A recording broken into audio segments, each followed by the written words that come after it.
जय Hind and hello guys, स्वागत है आपका आपके अपने YouTube चैनल ज्ञानदे होस्ट में। और इस वीडियो में मैं आपको बताने वाला हूं UP triple SC assistant store keeper online form 2024 के बारे में कि कैसे आपको इस नई भर्ती का फॉर्म फिलअप करना है। तो आप इस वीडियो को देखते रहिए, यहाँ पर आपको स्टेप बाय स्टेप पूरी जानकारी दी जाएगी जिससे कि आप इस फॉर्म को बिना किसी मिस्टेक के भर पाएंगे। तो चलिए शुरू करते हैं। गाइज, अगर आपने अभी तक वीडियो को लाइक नहीं किया तो यार वीडियो को लाइक कर दो, क्योंकि आपके एक लाइक करने से काफी सारा मोटिवेशन मिलता है। एंड साथ ही साथ अगर आप चैनल के ऊपर नए हैं तो चैनल को सब्सक्राइब करके बेल आइकन ऑन कर लीजिएगा। अब चलिए अगेन पॉइंट पर आते हैं। तो अभी जो आप वीडियो में देख सकते हैं, ये हमारी ऑफिशियल साइट jobsgyan.in है। इसका लिंक वीडियो के डिस्क्रिप्शन में दिया है। ये लिंक आपको ओपन करना अनिवार्य है। इसको ओपन करने के बाद में आपको जानने को मिलेगा कि इसमें आपकी टोटल 200 पोस्ट निकाली है। कैंडिडेट इसमें ऑल इंडिया से अप्लाई कर पाएंगे, बट गाइज आपने पीटी 2023 क्वालिफाई किया हो।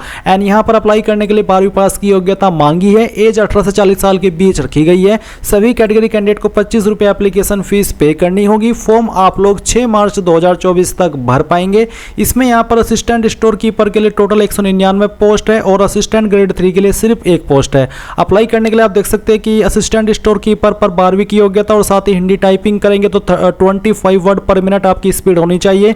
इंग्लिश टाइपिंग करेंगे तो 30 वर्ड पर मिनट आपकी स्पीड होनी चाहिए। तो ये सभी जानकारी चेक करने के बाद में आप इंपॉर्टेंट लिंक के सेक्शन में आएंगे और अप्लाई ऑनलाइन लिंक ओपन करेंगे। अगर आप यहां पर होम पेज पर आ जाते हैं तो फिर आपको नोटिफिकेशन एडवर्टाइजमेंट के सेक्शन पर क्लिक करना है और इसके बाद आप यहां पर देख सकते हैं कि आपकी पोस्ट ऐड कर दी गई है। अब आपको यहां पर जो आपको पहले नंबर पर 2 एग्जाम/24 देखने को मिल रहा है, इसके सामने जो अप्लाई का लिंक है इसके ऊपर आप क्लिक करेंगे। एंड देन फिर यहां पर सबमिट एप्लीकेशन के ऊपर क्लिक करेंगे और उसके बाद इंस्ट्रक्शंस आएंगे। आप इन सभी को चेक करने के बाद यहां पर टिक करके आई अग्री के ऊपर क्लिक करेंगे। अब गाइज यहां पर आपके सामने कि आप इसमें जो लॉगिन होना चाहते हैं वो थ्रू पर्सनल डिटेल जो कि पीईटी की होनी चाहिए या फिर थ्रू ओटीपी। तो मैं यहां पर थ्रू पर्सनल डिटेल सेलेक्ट करता हूं एंड इसके बाद में आपके सामने ये सभी ऑप्शन आएंगे जहां पर आपको 2023 पीईटी रजिस्ट्रेशन नंबर देना है। डेट ऑफ बर्थ आपने पीईटी के अंदर क्या भरी थी वो डेट ऑफ बर्थ आप यहां पर सिलेक्ट कर लेंगे।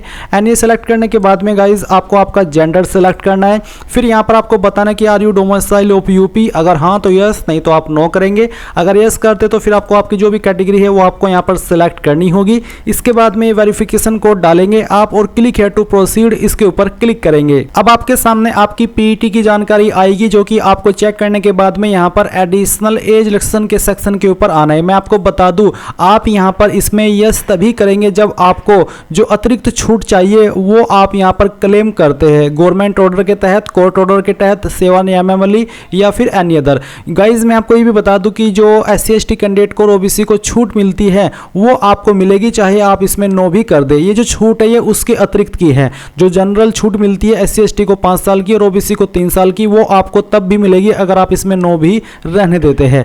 अब यहाँ पर आपकी एकेडमिक डिटेल आएगी जो कि आपने भरी थी, अभी आपको वेरीफाई करनी है क्योंकि आप इसमें सिर्फ आपकी 12वीं की जानकारी तो चेंज कर सकते हैं। चेंज आप इसको देखता हूँ, हाँ आप 12वीं की जानकारी को चेंज कर सकते हैं बट 10वीं की जानकारी को आप चेंज नहीं कर पाएंगे। इसके बाद आप यहाँ पर नीचे आएंगे और आपको यहाँ पर आपकी जो जरूरी क्वालिफिकेशन है इस पोस्ट पर अप्लाई करने के लिए वो देखने को मिलेगी। तो फर्स्ट पॉइंट पर है कि must have passed intermediate exam of the board of high school and intermediate education UP और an examination recognised by the government. Basically ये कहा है कि आपके पास 12वीं पास होनी चाहिए, चाहे यूपी बोर्ड से या फिर अन्य किसी रिकॉग्नाइज्ड बोर्ड से। तो आप यहाँ पर यस करेंगे। यस करने के बाद में आपको आपके बोर्ड का नाम यहाँ पर एंटर करना है। किस साल के अंदर आपने आपकी 12वीं पास कर ली थी वो साल आपको यहाँ पर सिलेक्ट करना है। आपका 12वीं का रोल नंबर क्या है या फिर सर्टिफिकेट नंबर क्या है वो आप यहाँ पर डालेंगे।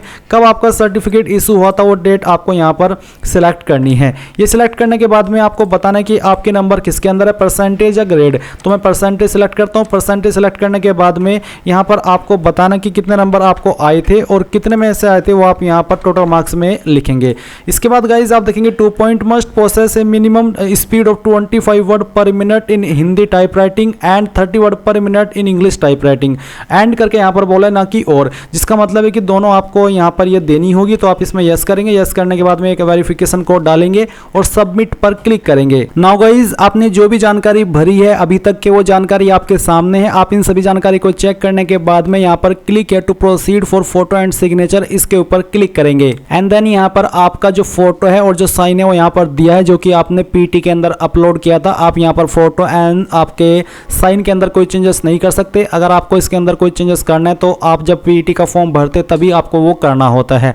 अब आप यहाँ पर सिंपली कंटिन्यू के ऊपर क्लिक करेंगे। अब गाइज यहाँ पर आपको आपकी अन्य इन्फॉर्मेशन देनी है, जिसमें कि आपसे यहाँ पर जो डिटेल मांगी है वो एज प्रूफ, जिसमें कि आप आपका 10th का सर्टिफिकेट की जानकारी भी दे सकते हैं एंड आप यहाँ पर जो आपका जन्म प्रमाण पत्र है उसकी जानकारी भी दे सकते हैं। ये आपको देना अनिवार्य है। इसके अलावा गाइज यहाँ पर जो रेसिडेंस प्रूफ है यानी कि डोमिसाइल सर्टिफिकेट है, अगर आपके पास है तो आप उसकी जानकारी दे सकते हैं, नहीं तो आप इसको खाली भी छोड़ सकते हैं। बट गाइज अगर आप SC ST OBC है तो आपको कास्ट सर्टिफिकेट की जानकारी देनी अनिवार्य है। तो आप एज प्रूफ में यहाँ पर जानकारी कैसे भरेंगे वो जान लीजिए। अगर आप एज प्रूफ में 10th के सर्टिफिकेट को दे रहे हैं तो आप यहाँ पर इश्यूइंग अथॉरिटी में यूपी बोर्ड लिख देंगे, या फिर जिस भी बोर्ड के द्वारा आपने आपकी 10वीं की है उस बोर्ड का नाम आप देंगे। कब आपका 10th का सर्टिफिकेट इशू हुआ है वो डेट आपको यहाँ पर सेलेक्ट करनी है। पहले इस तरह से आपका जो भी ईयर है वो आपको सेलेक्ट करना है, फिर यहाँ से आपका मंथ और उसके बाद में डे एंड देन गाइज यहाँ पर जो आपका सर्टिफिकेट नंबर है 10th का वो आप यहाँ पर डालेंगे और उसके बाद अपडेट के ऊपर क्लिक करेंगे। और अपडेट के ऊपर क्लिक करने के बाद यहाँ पर आप अपडेट डिटेल्स के ऊपर दोबारा से क्लिक करेंगे और अब आपकी जानकारी यहाँ पर अपडेट हो चुकी है। अब आपको यहाँ पर रेसिडेंस प्रूफ देना है, तो अगर आपके पास निवास प्रमाण पत्र है तो आप इसकी जानकारी भरिए, नहीं तो आप खाली छोड़ दीजिए। फिर एक कास्ट सर्टिफिकेट, तो कास्ट सर्टिफिकेट आपका किसके द्वारा जारी हुआ है उस अथॉरिटी का नाम आपको यहाँ पर देना है। अभी गाइज आप जो वीडियो में देख सकते हैं ये कास्ट सर्टिफिकेट है यानी कि आपका जाति प्रमाण पत्र है। तो आप यहाँ पर नीचे जहाँ पर सक्षम अधिकारी दिया है यहीं पर आप देखेंगे सक्षम अधिकारी तहसीलदार, तो इसी अथॉरिटी ने ये सर्टिफिकेट जारी किया है। तो यहाँ पर इस जगह पर जिस भी अथॉरिटी का नाम लिखा है वही अथॉरिटी का नाम आपको यहाँ पर लिखना है। जैसे कि ये जो सर्टिफिकेट है जो कि मैंने आपको अभी वीडियो में दिखाया ये जारी हुआ है तहसीलदार के द्वारा, तो आप यहाँ पर आपकी अथॉरिटी का नाम देंगे जिस अथॉरिटी ने आपका सर्टिफिकेट जारी किया है। फिर कब ये इशू हुआ है तो इसमें इशू डेट आप देख सकते हैं 10 जनवरी 2024 है। तो आप यहाँ पर आपकी जो डेट है इशू की सेम वे में इस तरह से सिलेक्ट कर लेंगे। ये सिलेक्ट करने के बाद में आपको यहाँ पर सर्टिफिकेट नंबर देना है। सर्टिफिकेट नंबर कहाँ पर होता है वो आप यहाँ पर देख लीजिए। ये जो प्रमाण पत्र क्रमांक है यही आपका सर्टिफिकेट नंबर है। ये सर्टिफिकेट नंबर आप यहाँ पर फिल करेंगे और अपडेट के ऊपर क्लिक करके इसको भी अपडेट कर देंगे। नाउ गाइज आपके सामने प्रेफरेंशियल क्वालिफिकेशन में दो ऑप्शन है। एक है कि served in the territorial army for a minimum period of 2 year, यानी कि क्या आपने टेरिटोरियल आर्मी के अंदर 2 साल तक सेवा की है, अगर हाँ तो यस, नहीं तो आपको नो ही रहने देना है। क्या आपके पास नेशनल कैडेट कॉर्प्स यानी कि NCC B सर्टिफिकेट है, अगर हाँ तो यस, नहीं तो आप नो ही रहने देंगे। एंड इसके बाद आपको आपका एड्रेस वेरीफाई करने के बाद में यहाँ पर टिक करना है और टिक करने के बाद ये वेरिफिकेशन कोड डालना है और सेव एंड प्रोसीड पर क्लिक करना है। अब गाइज आपके सामने यहाँ पर इस तरह का इंटरफेस आएगा। आपको क्लिक है टू पे, इसके ऊपर क्लिक करना है और यहाँ से ओके करना है। ओके करने के बाद आप चूज पेमेंट ऑप्शन में SBI UO सेलेक्ट करेंगे और फिर प्रोसीड फॉर पेमेंट के ऊपर क्लिक करके यहाँ से ओके करेंगे। ओके करने के बाद अगेन आपको प्रोसीड फॉर फी डिपोजिशन इसके ऊपर क्लिक करना है और यहाँ से ओके कर देना है। ओके करने के बाद में यहाँ पर आपको कोई भी एक माध्यम सेलेक्ट कर लेना जिस माध्यम से आप अपनी एप्लीकेशन फीस जमा करना चाहते हैं।